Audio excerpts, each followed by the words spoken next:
अपनी जो कैपेबिलिटीज है वो पर्सनली हर कोई जानता है, ठीक है, कि वो कितना कैपेबल है। कोई भी कम नहीं होता है, जो भी है कि मेहनत, consistency, discipline, perseverance is very important for preparing any competitive exams, ठीक है। आप एक दिन पढ़ रहे हैं, 10 घंटे पढ़ रहे हैं, दूसरे दिन आप 1 भी घंटा नहीं पढ़ रहे, तो इससे कोई मतलब नहीं रह जाता कि आपने 10 घंटे एक दिन पढ़ा था, ठीक है। तो मेन चीज है, भले ही आप कम आवर्स पढ़ो बट डेली कंटिन्यूटी रखो। एक बार कंटिन्यूटी छूट गई तो आप लोगों के लिए बहुत मुश्किल हो जाएगा, ठीक है। भले ही आप एक दिन के 10 पन्ने पढ़ो, 20 पन्ने पढ़ो, बट पढ़ो, ठीक है, छोड़ना नहीं है। एक नेक्स्ट चीज इंपॉर्टेंट है कि रिसोर्सेस कितने रखने हैं, क्योंकि आजकल रिसोर्सेस का भंडार है। यूट्यूब से लेकर के आप लोग के पास बुक से लेकर के इतने ज्यादा रिसोर्सेस हैं कि आप लोग क्या करेंगे, उस रिसोर्स में खो जाएंगे। तो मेन चीज ये है कि आप लोग को रिसोर्सेस कितने रखने हैं, कब रखने हैं और कितना उनको पढ़ना है।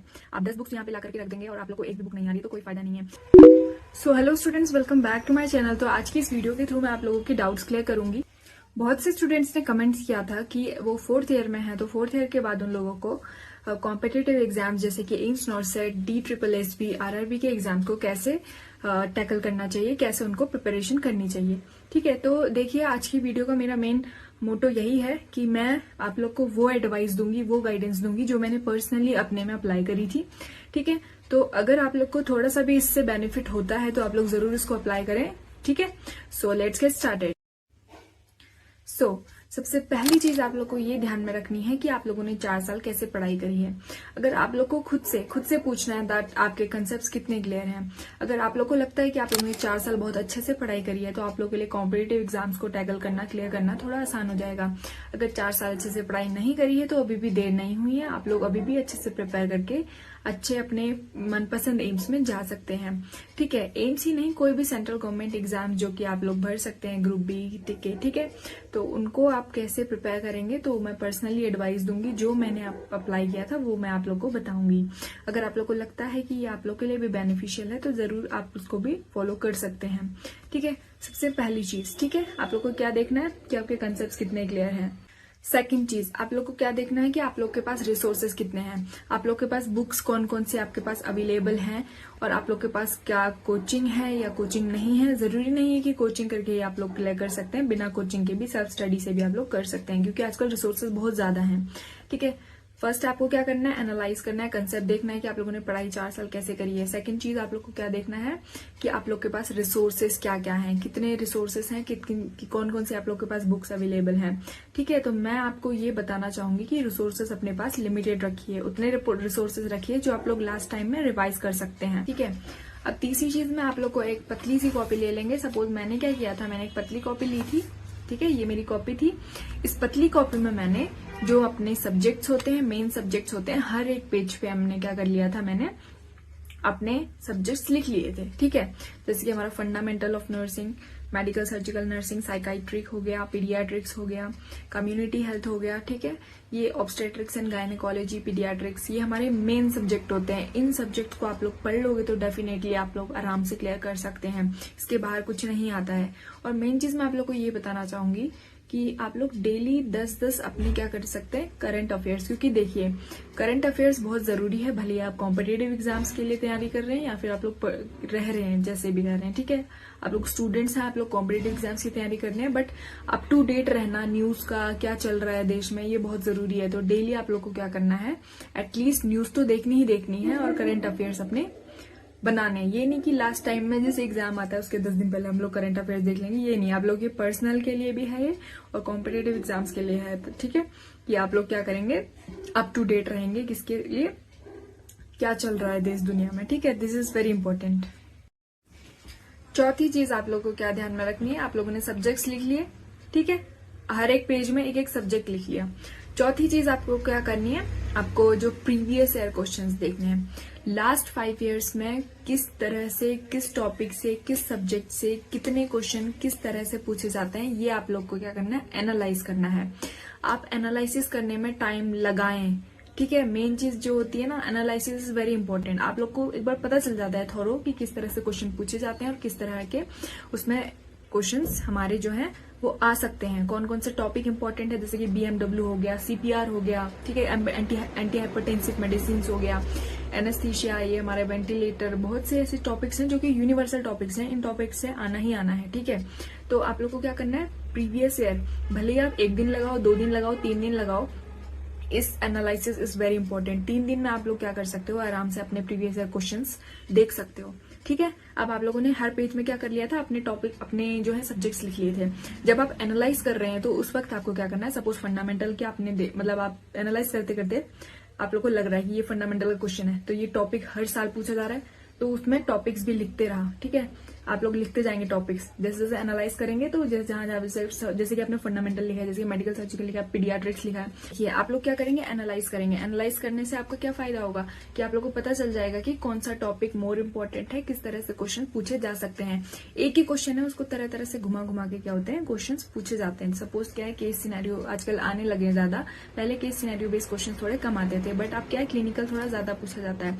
ठीक है, मेन चीज ये है कि आप लोग हायर उस पर मना जाए, पहले अपना बेस बनाए, क्योंकि बेस इज वेरी इंपॉर्टेंट, क्योंकि बेसिक्स ही आता है प्रिलिमिनरी में, उसके बाद मेंस में आप लोग को देखा जाता है, चेक किया जाता है कि आपके कंसेप्ट कितने क्लियर हैं। अगर आप वहां पर होंगे तो आप क्या करेंगे। ठीक है, ये हमारी जो है कॉग्निटिव थिंकिंग, ये सब चीजें बहुत इंपॉर्टेंट है, तो आपका बेस बनना बहुत जरूरी है। ठीक, देख लिया आपने, एनालाइज कर लिए 5 साल के पेपर्स को एनालाइज करने से आप लोग को खुद से ये पता चल जाएगा कि आप लोग को कितनी नीड है और आप लोग को पर्सनली कितनी नीड है कोचिंग की। ठीक है, कोई जो है सेल्फ स्टडी से भी कर सकते हैं, और उन जिनको लग रहा है कि उन्हें डायरेक्शन की जरूरत है, वो खुद से नहीं कर पाएंगे तो वो कोचिंग ले सकते हैं। ठीक है, कोई पर्टिकुलर कोचिंग को मैं वो प्रमोट नहीं करना चाहती, मैं बस ये बताना चाहूंगी कि पर्टिकुलर कोई भी आप यूट्यूब चैनल में देख सकते हैं। अगर आपको उसकी डेमो क्लासेस समझ में आ रही हैं, 3-4 क्लासेस देखिए, समझ में आ रही हैं, तो डेफिनेटली आप उसको लें। ठीक है, इससे आपको थोड़ा टाइम बचेगा, एक डायरेक्शन में जाएंगे, डाइवर्ट नहीं होंगे। ठीक है, एंड कंसिस्टेंसी रहेगी, क्योंकि देखिए हर किसी के समझने का तरीका अलग होता है, हर किसी को देर में समझ में आता है, किसी को जल्दी समझ में आता है, बट हम इससे किसी को जज नहीं कर सकते। तो मेन चीज ये है कि हमें क्या करना है, अपना डेमो क्लासेस देखना है कि हमें किस तरह से, किस जगह से हमें समझ में आ रहा है, ये आप लोग पर्सनली खुद ही देख सकते हैं। ठीक है, अब नेक्स्ट चीज इंपॉर्टेंट है कि रिसोर्सेस कितने रखने हैं, क्योंकि आजकल रिसोर्सेस का भंडार है। यूट्यूब से लेकर के आप लोग के पास बुक्स से लेकर के इतने ज्यादा रिसोर्सेस हैं कि आप लोग क्या करेंगे, उस रिसोर्स में खो जाएंगे। तो मेन चीज ये है कि आप लोग को रिसोर्सेस कितने रखने हैं, कब रखने हैं और कितना उनको पढ़ना है। आप 10 बुक्स यहाँ पे ला करके रख देंगे और आप लोग को एक भी बुक नहीं आ रही है तो कोई फायदा नहीं है। तो मेन चीज यही है कि अपने कोचिंग लेने के बाद क्या करना है, रिसोर्सेस को अपना क्या करना है, प्रिसाइज करना है। सपोज आप लोग के पास क्या है, टारगेट हाई बुक है, टारगेट हाई बुक में आप लोग को क्या करना है, एक रीडिंग पढ़ लेनी है। क्योंकि मैंने हर साल मैंने एनालाइज किया, मैंने देखा है पर्सनली कि उस टारगेट हाई बुक से घुमा के ही क्वेश्चंस आते हैं, बट आते मैक्सिमम है उससे। अब हर किसी का अलग है, कोई बोलेगा कि पीआर यादव से आते हैं या सौंडर से आते हैं या आते हैं, बट मैंने पर्सनली ये फील किया है कि टारगेट हाई से क्वेश्चंस आते हैं, बट मेन चीज है कि घुमा के आते हैं। आप एक बार पढ़ें, 2 बार पढ़ें, आप लोग को लगेगा कि आप हर बार फिर से कुछ नया पढ़ रहे हैं, है ना। हाँ, अब एक चीज और डाउट था स्टूडेंट्स का कि वो लोग जॉब के साथ साथ कैसे प्रिपेयर करें। तो मेन थिंग इज दैट कि अगर आप लोग फ्रेशर्स हैं, ठीक है, फ्रेशर्स हैं, तो मैं तो ये पर्सनली बोलूंगी कि आप लोग पूरा टाइम इसको ही दें। ठीक है, प्राइवेट ऑर्गेनाइजेशन ज्वाइन ना ही करें तो ये बेटर रहेगा, क्योंकि उससे ये है कि मेंटली फिजिकली इंसान थोड़ा सा डिग्रेड हो जाता है। तो मेन थिंग इज दैट कि आप लोग फोकस मेन पढ़ाई पे ही करें, क्योंकि आपके 4 साल जो है आपने क्लिनिकल्स भी उसमें सीखा है, तो उसको आप कैसे इम्प्लीमेंटेशन करते हैं, और ये चीज आप पर डिपेंड करता है कि आपने कितना ऑब्जर्वेशन, अपना स्किल्स बढ़ाया है ड्यूरिंग योर 4 years। ठीक है, आप लोग खुद ही अपनी जो कैपेबिलिटीज है वो पर्सनली हर कोई जानता है, ठीक है, कि वो कितना कैपेबल है। कोई भी कम नहीं होता है, जो भी है कि मेहनत, consistency, discipline, perseverance is very important for preparing any competitive exams. ठीक है, आप एक दिन पढ़ रहे हैं, 10 घंटे पढ़ रहे हैं, दूसरे दिन आप 1 भी घंटा नहीं पढ़ रहे, तो इससे कोई मतलब नहीं रह जाता कि आपने 10 घंटे एक दिन पढ़ा था। ठीक है, तो मेन चीज है भले ही आप कम आवर्स पढ़ो, बट डेली कंटिन्यूटी रखो। एक बार कंटिन्यूटी छूट गई तो आप लोगों के लिए बहुत मुश्किल हो जाएगा। ठीक है, भले ही आप एक दिन के 10 पन्ने पढ़ो, 20 पन्ने पढ़ो, बट पढ़ो। ठीक है, छोड़ना नहीं है। एक दिन भी आप लोग को बिल्कुल भी स्किप नहीं करना है कि आज तो ये है, आज किसी की शादी है, आज किसी का कुछ फंक्शन है। थोड़ा सेक्रीफाइस करना पड़ेगा, तभी जाके कुछ आप लोग ज्वाइन कर सकते हैं, तभी जाकर के कुछ है कि आपका रिजल्ट अच्छा आ सकता है ना। सेक्रीफाइस इज वेरी इंपॉर्टेंट, है ना। एक मंत्र है था, काक ज्येष्ठा बको ध्यानम ध्यानेन्द्र तथेच अल्पहारी ग्रहतागी एतेतत् पंच लक्षणम। ये एक स्टूडेंट में होने चाहिए, ये सारे के सारे लक्षण जो हैं एक स्टूडेंट में होने चाहिए। Sacrifice is very important. ठीक है, तो अभी जो है, अभी आप लोग की जो टाइम है वेरी क्रूशियल है, गोल्डन पीरियड है, तो आप लोग को इसको अपने पर ही अप्लाई करना है। दूसरे को नहीं दिखना है कि उसको कितना आ रहा है, उसने कितना कर लिया है, क्योंकि आप लोग को पर्सनली खुद ही जाकर के कॉम्पिटेटिव एग्जाम्स में बैठना है और पेपर क्लियर करना है। तीसरा बंदा नहीं आएगा वहां पे। एक चीज मैं और आप लोग को बताना चाहूंगी कि ये जो अभी का पीरियड है, इसमें इतना ज्यादा डिस्ट्रैक्शन है, maximum peoples are distracted nowadays. तो मेन चीज है कि आप लोग को उस डिस्ट्रैक्शन से दूर रखना है, खुद पर ही वर्क करना है, ठीक है। मेन चीज है कि खुद पर फोकस करें, खुद पर वर्क करें और अपना कॉन्फिडेंस हाई रखें। कॉन्फिडेंस तभी आएगा जब आपके पास नॉलेज होगा। तो नॉलेज किससे आएगा? डेली पढ़ने से आएगा, डेली उसको मेंटेन करने से आएगा, डिसिप्लिन मेंटेन करने से आएगा, है ना। तीसरे स्टूडेंट को नहीं देखना है, कोई कुछ कहे, कोई आपको बोले कि ये तुझे नहीं आ रहा, कोई डिग्रेड करे, इस बीच में बहुत नेगेटिविटी आएगी, बट आप लोग को नेगेटिव चीजों से दूर रखना है। बी लाइक अ स्पोरोपोलिन, पढ़ा था हमने बायोलॉजी में। स्पोरोपोलिन क्या होता है? पोलन ग्रेन्स का जो है आउटर कवरिंग। तो वो इतनी हार्ड होती है कि उस पर कितना ही आप तूफान आ जाए, कुछ आ जाए, उसको कोई फर्क नहीं पड़ता। तो be like a sporopollenin and be selfish for your self, ताकि वो आपके फ्यूचर के लिए काम आएगा, ठीक है। तो मेन चीज ये है, डिस्ट्रैक्शन से दूर रहना है, कॉन्फिडेंस रखना है, ठीक है, डिसिप्लिन रखना है, कंटिन्यूटी रखनी है पढ़ाई में और ज्यादा इधर उधर नहीं करना है, क्योंकि आपका मेन फोकस होना चाहिए कि आपको कोई भी अपना जो है सेंट्रल गवर्नमेंट या गवर्नमेंट का कॉम्पिटेटिव एग्जाम्स निकालना है। एम्स हो, DSSS भी हो, कोई भी हो, ठीक है।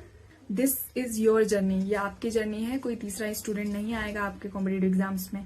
आपको इंडिविजुअली परफॉर्म करना है और आप लोग कर सकते हैं। So that's all for today. So I hope कि आप लोग को कुछ ना कुछ डायरेक्शन जरूर मिली होगी इसके थ्रू। कोई भी आप लोग के डाउट्स होते हैं तो आप लोग कमेंट सेक्शन में लिख सकते हैं। I will definitely try my best to solve all your doubts, okay. तो देखिए, आप लोग को अपना गोल पे फोकस करना है और कॉन्फिडेंट रखना है और डिस्ट्रैक्शन से दूर रखना है, ठीक है। और सही डायरेक्शन पे आप लोग क्या करेंगे? पढ़ाई करेंगे, revise more and more, practice more and more questions, ठीक है। अपना बेस बनाएं, कंसेप्ट बनाएं, this is the strategy. So that's all for today. Stay tuned for more updates. See you in the next video.